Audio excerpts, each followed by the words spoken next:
पहली बेहुदा।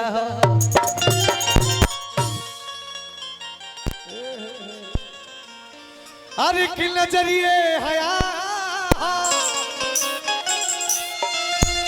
भौकाल बनावत तरू। अरे कि नजरिए हया कि नजरिए कया। अरे कि नजरिए हम मौती नजरिए सजा। कि नजरिए नजरी के अरे नजरी से मिला बेला। अरे कि नजरिए के मारल के हूँ बचियो न पावेला।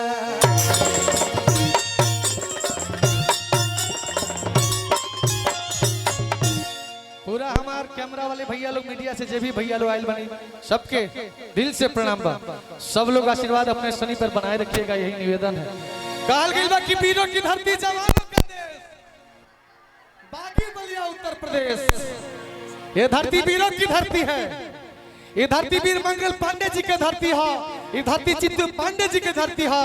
ये धरती पूर्व प्रधानमंत्री स्वर्गीय चंद्रशेखर सिंह जी के धरती है। ये धरती उमाशंकर सिंह जी के धरती है। भाई हमार गाना बहुत वायरल भाई, आप लोग प्यार देहली। एक गीत के पहला लाइन अपना भाईयन खाती गौले बनी अरशद भैया भोजपुरी के शानदार मंसूर घोषक आदरणीय अरशद भैया के प्रणाम बा। ये पहला लाइन जब हम गाई बागी बलिया वाला गाना तो हमार भाई हाला करके बताई हलो कि तोह लोग के भाई सनिया मंच पे खड़ा बटे हाला होई लू। जब पहला लाइन गाई बागी बलिया के गाना तो हाला कर दिया हमार भाई।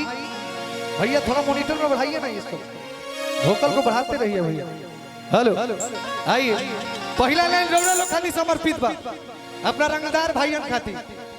का कहे के बा? अरे की गली गली हम बाहुबली घूमेले कि लेके एक नालिया तू नाली घूमेले। एजा जेबा एजा जेबा कि इहा बच्चा बच्चा बाबू अरे फौला दीहा। एक बार बलिया के नाम पर जोरदार हाला होता भाई। अरे जिया सबके स्वागत करे के बा अपना घर में। सब कलाकार आई सनी से जे बा सब सुपरस्टार कलाकार होता तो हमार भाई सब के स्वागत करे के बा। भैया हमार गौनई वाला भाव रही। अरे की हाँ बच्चा बच्चा बाबू फौला दीहा।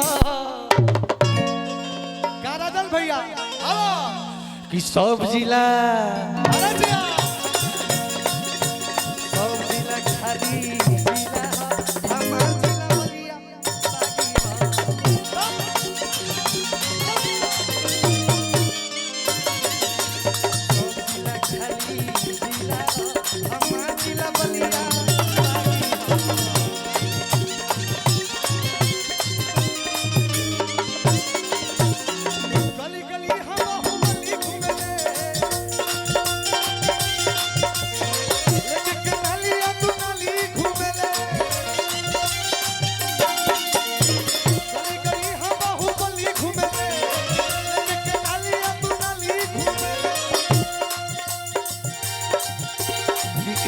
बच्चा बच्चा बाबू अरे भोला दिया।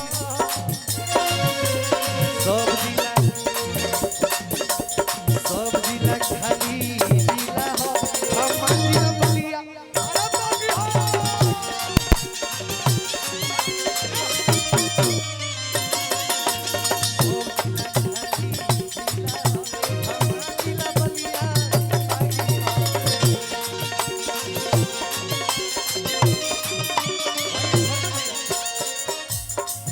जहाँ डाल डाल पर सोने की हम बसेरा वो भारत देश है मेरा।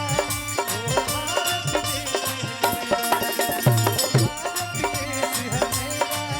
वो भारत देश है मेरा। सब बोलिए भारत माता की।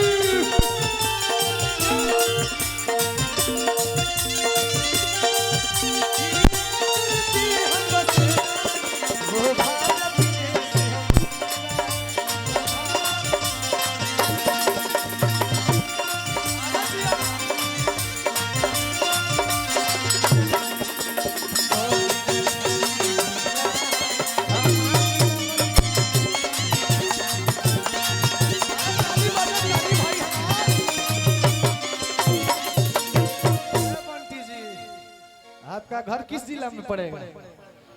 मुजफ्फरपुर जिला से आइल बड़ी है, बलिया जिला में। देखो गाना गइले रानी, अरे कि मिसीदी है लइका धके, अरे कि गलिया,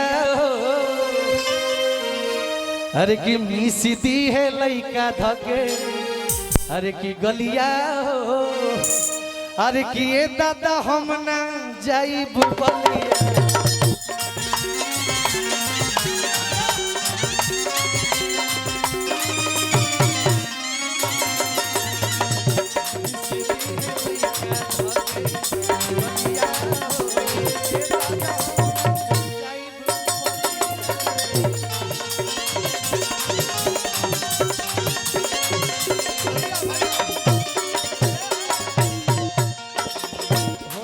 मत चढ़ी जा भैया, रोआ सबसे निवेदन बा। ये गाना कितना लोग सुनने रहे? मिस्ती है बलिया वाला गाना बजावत रहे के बा। यही में एगो होली के गाना हमारा आइल बा, कौन? अरे कि